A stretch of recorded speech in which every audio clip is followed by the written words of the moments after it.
Welcome to our Come Follow Me Doctrine and Historical Context video covering Doctrine and Covenants section 111 to 114. Here's our graphic overview of the sections. The first thing you'll notice is that we're going to cover from 1836 all the way out to 1838, which is a lot longer than normal. And there are only 4 sections in this year and a half that we're going to cover. You'll also note that each of these sections was given in Kirkland, Ohio, except for the first one, section 111, which occurred in Salem, Massachusetts, which is a story that is very interesting. So we're going to start with section 111. In July of 1836, the First Presidency and Oliver Cowdery left Kirkland and traveled to New York. While they were in New York, they actually visited some of the major banks that were there to get kind of an education and an understanding of the banking system. Then they traveled to Salem, Massachusetts, arriving there in August of 1836. They stayed there for approximately 3 weeks before returning to Kirkland mid-September. There are no documents that actually explain why the church leaders were in Salem.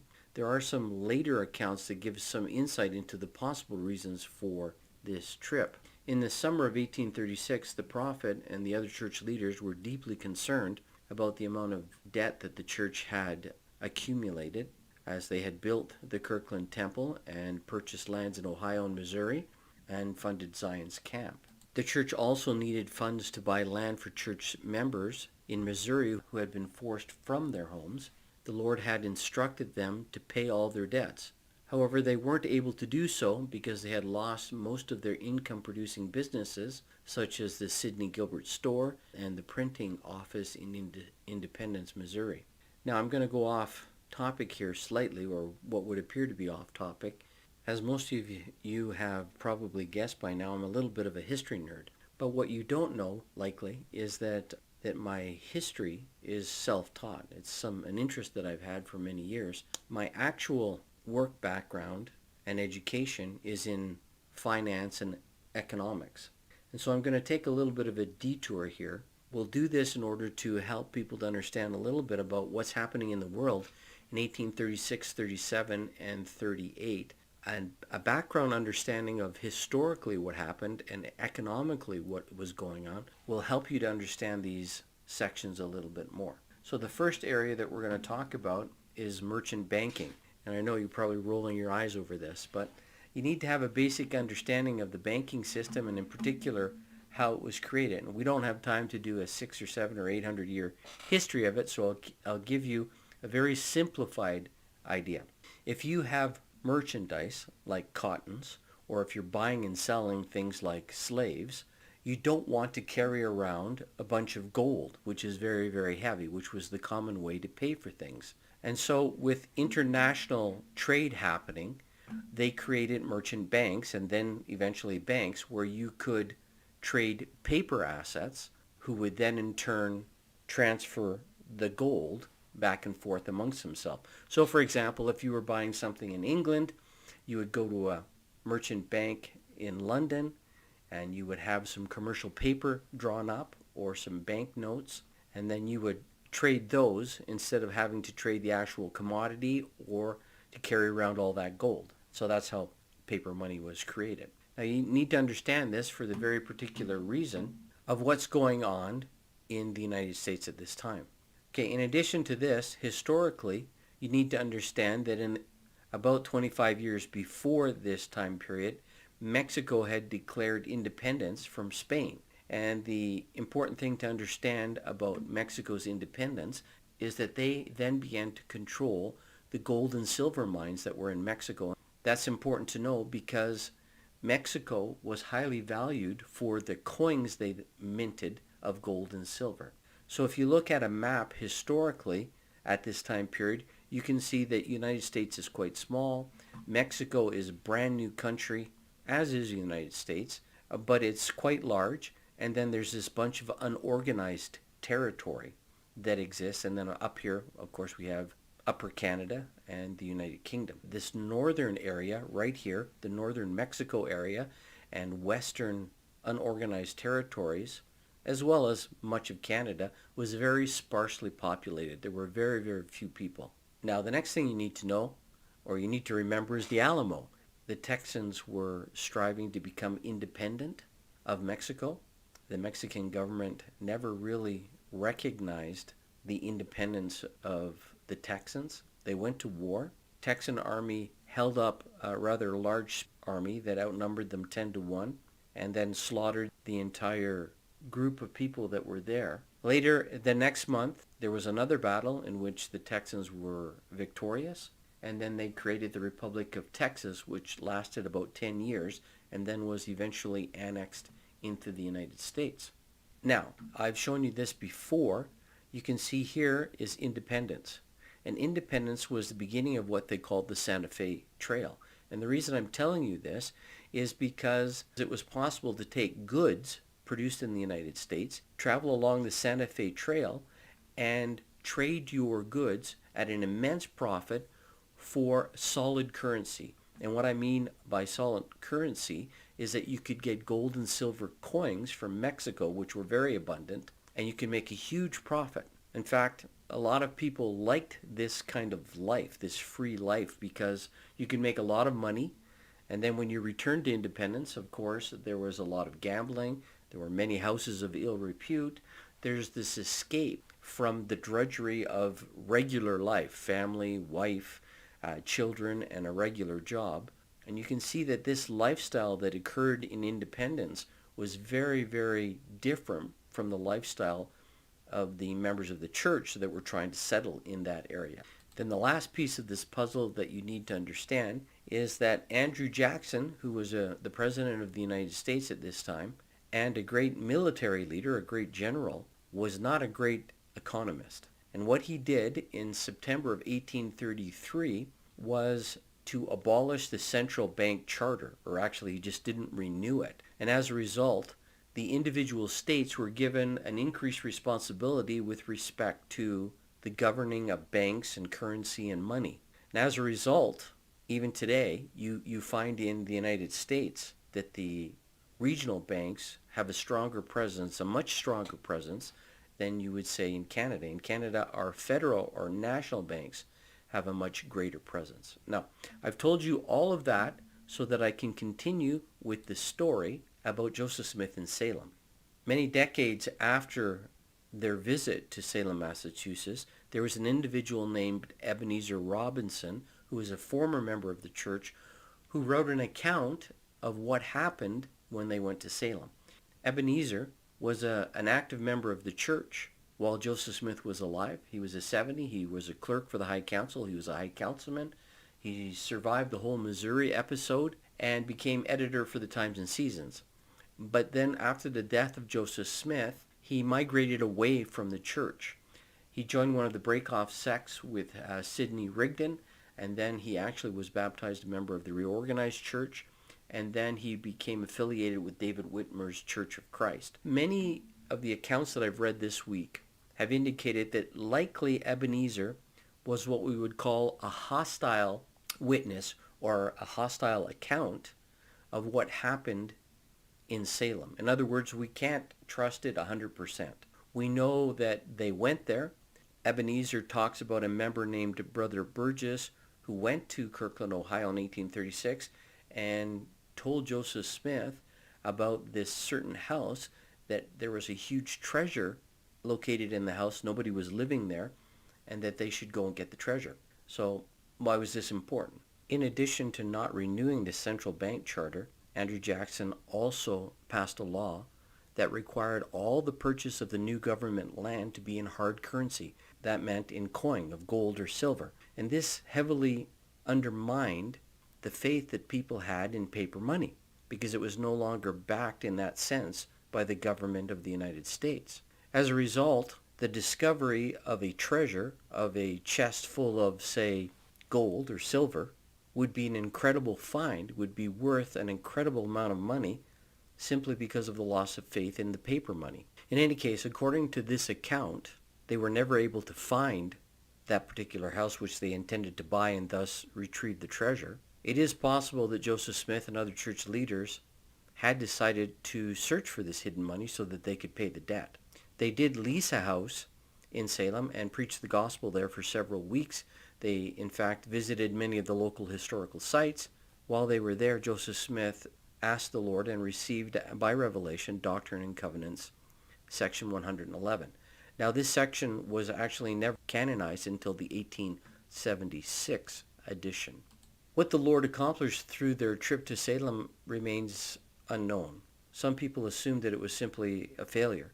Others speculate that the Revelation's instruction to inquire diligently concerning the more ancient inhabitants of the city included Joseph's ancestors, which may have helped prepare him to receive some further revelation on proxy work for the dead. But the historical record actually reveals nothing about what Joseph or Oliver or Sidney or Hiram felt about the revelation when they left Salem. There just isn't anything firsthand that we can refer to. I love the beginning of section 111 where it says, I, the Lord your God, am not displeased with your coming this journey, notwithstanding your follies, that I have much treasure in this city for the benefit of Zion. But he doesn't go on to explain to them what that treasure is. We have this from Elder Oaks. Mistakes are inevitable in the process of growth and mortality. To avoid all possibility of error is to avoid all possibility of growth. In the parable of the talents, the Savior told of a servant who was so anxious to minimize the risk of loss through a mistaken investment that he hid up his talent and did nothing with it. That servant was condemned by his master. If we are willing to be corrected for our mistakes, innocent mistakes can be a source of growth and progress. And we'll see that that's actually what happens. Although there's no record of any missionary success while they stayed in Salem, at a church conference in July of 1841, Hiram Smith and William Law of the First Presidency left instructions for Erastus Snow and Benjamin Winchester to go to Salem. They were told that the time had come for the revelation to be fulfilled and that the people of Salem were to be gathered into his kingdom.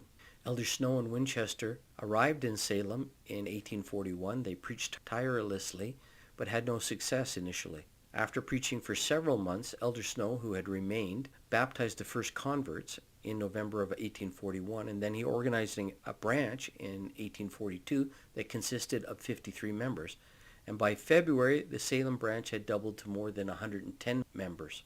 While some remained in Salem to help the church grow there, many eventually moved to Nauvoo, Illinois, and then migrated with the saints to the Salt Lake Valley. In addition to promising the prophet Joseph and his companions that there were many people in Salem who would gather out for the benefit of Zion, the Lord also said, I will give this city into your hands, that you shall have power over it. He also indicated that the wealth of Salem would be theirs, suggesting that the temporal riches found in Salem would also help benefit Zion. The Lord had said that the city had more treasures than one. Erastus Snow's mission in Salem, like many missions, had its ripple effect through the service and faith that continues to bless the world even today. Like the four church leaders who traveled in the East in 1836, we don't know exactly what treasures the Lord may have intended to come from Salem. But for Hiram and Erastus, it was enough to trust in God's word and become the instruments in helping his promises to be fulfilled. So let's move on to section 112, the Kirkland Safety Society. You know I'm a history nerd and I'm an economics guy, and so if we can combine those two together, I'm sorry, we're going to have to a little bit of a side trip again. In October 1836, as part of their plans to develop the city and to alleviate church debt, the prophet and other church leaders brought property in and around Kirkland and prepared to open a bank in Kirkland to be named the Kirkland Safety Society Bank. The problem is the government was severely restricting the opening of banks, and so they were never actually able to open a state-chartered bank. So they end up creating a joint stock company that operates as a pseudo-bank, like a savings and loan. But the timing on this was just terrible. So let's take another trip down history lane. If I show you this photograph about the Great Depression, I think most people will understand the Great Depression that happened about a century ago was a horrific thing where there was rampant unemployment and where 30% of the banks failed. There was an economic depression that lasted for a decade that only ended with the beginning of World War II. And I think most people would understand what that is and understand about the Great Depression. But if I show you this one and talk about the Panic of 1837, I think far less people would understand what that is. In 1837, there was a huge economic crisis in which almost 50% of the banks failed. So even worse than during the Great Depression. But this is so long ago. This is 200 years ago. Most people don't have any reference to it. We understand the Great Depression because maybe our grandparents talked about it. But the Panic of 1837 was, by all standards, perhaps even worse than the Great Depression. Now, in addition to it being very bad timing, as soon as the Safety Society opened for business, there was a particular gentleman, and I use that term loosely, Grandison Newell, began hoarding banknotes. He was a longtime resident of the local area, and he hated the saints, and he hated Joseph, and he was trying to harass them and get rid of them. He actually helped finance the famous Dr. Philastrus Hurlbut, who we talked about earlier, to collect slanderous statements by financing his work. Despite all of his efforts to stop the saints from coming in, the saints just kept coming. When the Kirkland Safety Society was created, this gave him a new point of attack. As we talked about earlier, the state legislature refused to grant the saints a charter for a bank. Without this approval, they couldn't call themselves a bank, so they created this joint stock company. But it relied heavily on the stockholders to maintain a reserve that would keep the company liquid. Grandison suspected that there weren't enough reserves, and so he started to try to ruin the bank by buying up all the notes and then demanding payment in gold. Additionally, the local newspapers ran stories claiming that the banknotes were worthless and warned readers not to accept them. So there was this active campaign against the Kirkland Safety Society right from the beginning, with rumors that then created this climate where the local businesses would no longer trade in banknotes. Additionally, from the research that I did, there were indications that individuals within the society were actually embezzling funds. Not Joseph Smith, but some other people. This all combined with the national crisis of 1837 forced a run on the Kirkland Safety Society. In other words, people began to lose trust in the idea of it being a safe place to have your money. It's interesting to note that the biggest shareholder was actually Joseph Smith, and he had the most to lose if it failed. After a valiant attempt to try to save the bank, he began to tell people not to trust the society anymore and to not put their money into it. He transferred the operation over to other people, and then I think that's where the continued embezzlement occurred. And if that wasn't enough, the church also faced other challenges. According to Eliza R. Snow, who later became the second general president of the Relief Society, noted that many members in Kirkland became prideful and lost the spirit of the Lord. She wrote, "A great change had been going on in Kirkland in the midst of the saints. A spirit of speculation, a desire to become rich had crept into the hearts of some of the 12, and nearly if not every quorum was more or less affected. Throughout 1837, the economic distress and opposition of the church increased. Several leaders and members began to speak publicly against the prophet and calling him a fallen prophet. Only 2 members of the quorum, of the original quorum, Brigham Young and Heber C. Kimball, continued to support the prophet. Thomas B. Marsh, who was the president of the Quorum of the 12 and living in Missouri at the time, heard about these difficulties and was very concerned, particularly his fellow quorum members, and he believed that it was his duty to come and talk to them. When he arrives in Kirkland, he discovers that Joseph has sent some members of his quorum and other people to a mission in the British Isles, and this leaves him deeply concerned and upset. Even though he was deeply upset about the mission calls that had been done without his approval, he did try diligently to restore harmony among the other members of the Quorum of the 12 who were still in Kirkland.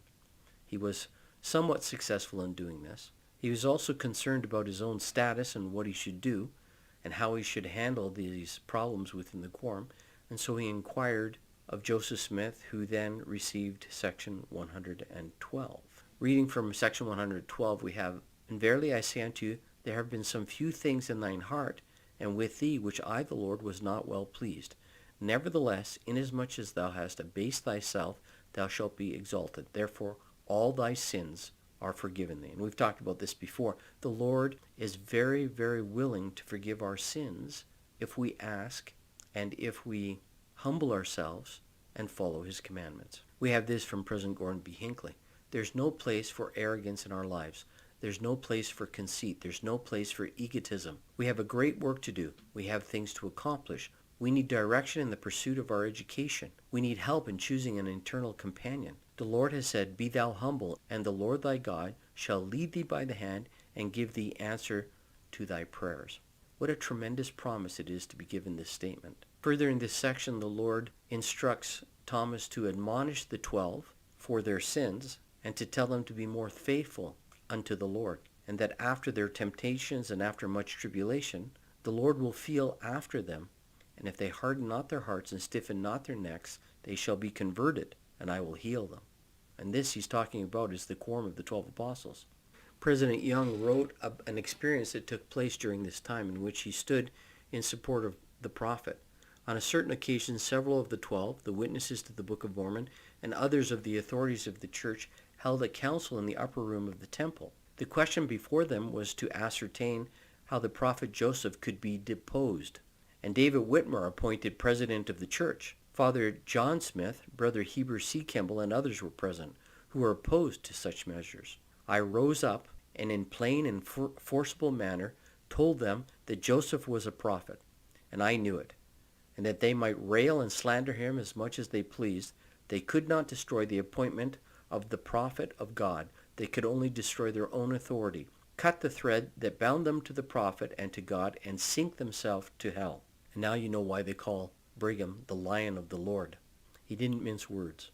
In these verses, the Lord indicates very clearly that the first presidency is in charge, and they are the one that direct the work. From Elder Bruce R. McConkie we have, the keys of the kingdom of God, the right and power of eternal presidency by which the earthly kingdom is governed. These keys, having first been revealed from heaven, are given by the Spirit of revelation to each man who is both ordained an apostle and set apart as a member of the council of the 12. But since the keys are the right of presidency, they can only be exercised in their fullness by one man on the earth at a time. He is always the senior apostle, the presiding high priest, the presiding elder. He alone can give directions to all others, direction from which none is exempt. Thus the keys, though vested in all of the 12, are used by any of them to a delimited degree only, unless and until one of them attains that seniority which makes him the Lord's anointed on earth. For a time, Thomas B. Marsh followed the counsel that was contained in Doctrine and Covenants 112, and he worked to strengthen the church. He sustained the prophet, and he went on a mission to Canada with the prophet and several others. However, after he returned to far west Missouri, he fell prey to a spirit of apostasy, as many others did. He became concerned about conflicts between disobedient and aggressive church members in Missouri with their neighbors. In addition, in September, his wife Elizabeth became involved in a dispute. I think everybody's aware of the cream and the milk, so I'm not going to go into great detail in this. But I will say that this was brought before several councils. In each case, the councils sided with the other party that was aggrieved. Thomas B. Marsh became angry and disagreed with each of these decisions that were made. He eventually leaves the church. I don't think it was over the milk per se, but it was maybe one of the last straws. And then in October of 1838, he signs an affidavit that the church members were planning violence against their neighbors in Missouri. So this contributed to the extermination order that was signed by the governor in Missouri, which led to 15,000 church members being driven out of Missouri. It's interesting to note also that years later, after his wife passes away, he comes back to the church and he says, I became jealous of the prophet and overlooked everything that was right and spent all my time in looking for evil. And then when the devil began to lead me, it was easy for the carnal mind to rise up, which is anger, jealousy, and wrath. Thomas spent almost 20 years away from the church and ultimately reconciled with the saints in Salt Lake City in 1857. Now on to section 113. By July 1837, the dissent in the church in Kirkland had lessened to a certain degree. And so Joseph and other church leaders traveled to Missouri to conduct business there. When they returned to Kirkland in December, they found that a lot of the church members were again speaking out against the prophet. I say a lot, but there was a core group of 10 to 15% of the church members who actually leave the church. Divisions in Kirkland became more pronounced. Some people were excommunicated. Others made threats against the lives of Joseph Smith and some of the church leaders. In January 1838, the prophet received a revelation that directed the members of the First Presidency and their faithful friends to leave Kirkland and go to Missouri as soon as possible. So they left that night, and then their families later joined them. The prophet and his family arrived in Far West in March of 1838, and soon after, the prophet began recording in a book questions about passages in Isaiah and the Lord's answers to those questions. This then becomes Doctrine and Covenants, section 113. Now, I'm not going to go into detail about this, but the questions refer to one of my favorite authors, go figure, right, because I'm a nerd, Isaiah, and it talks about the root and the stem of Jesse. And I think we're going to leave this a little bit, other than to tell you that it talks about Jesus Christ and the servant of Christ. I think we'll leave this until we cover Isaiah more in detail next year in the Old Testament. But I will read to you what Bruce R. McConkie said. Are we amiss in saying that the prophet here mentioned is Joseph Smith, to whom the priesthood came, who received the keys of the kingdom, who raised the ensign for the gathering of the Lord's people in our dispensation? And is he not also the servant in the hands of Christ, who is partially a descendant of Jesse, as well as of Ephraim, or of the house of Joseph, on whom there is laid much power? We could spend a lot of time talking about these scriptures in Isaiah, but again, I'm going to leave these until next year. It's very interesting to note, though, that amongst all his difficulties, people crying for his blood, people wanting him dead, the church having some apostasy, a certain amount of people falling away from the church, the money problems, the land problems, the violence problems, amongst all these things, Joseph is still thinking about the scriptures and contemplating Isaiah. So let's move on to the last section, 114. This deals with David W. Patton. He is a very, very interesting man. He was one of the original members of the Quorum of the 12 Apostles. He was known for his physical strength, his dedicated missionary service, his ability to heal the sick, and his courage in defending his fellow church members. In the spring of 1838, David Patton, along with Thomas Marsh and Brigham Young, were appointed to lead and sustain the church in Missouri at a time when many people apostatized from the church. We've already talked about somewhere between 10 and 15% of the church fell away, but more than 30% of the leadership fell away at this time. So this revelation was recorded in Doctrine and Covenants, section 114, and it instructs Elder Patton to arrange his personal affairs so that he can serve a mission. Approximately 6 months later, David leads a group of Mormon militia to rescue 3 church members who were being held hostage. During the battle that ensued, Elder Patton is gravely wounded and he dies.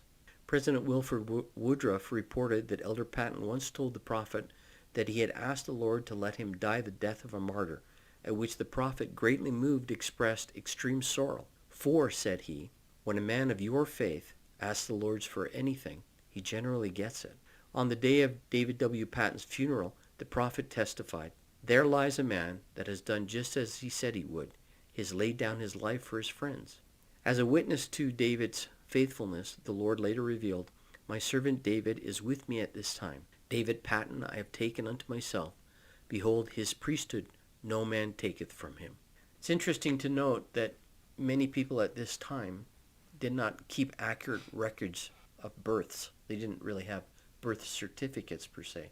And historically speaking, we have since discovered Thomas B. Marsh misstated his birthday by 1 year. Apostles are given seniority by how long or when they came into the Quorum of the 12. But when the original quorum was organized, they all came in on the same day, and so it was arranged by birth.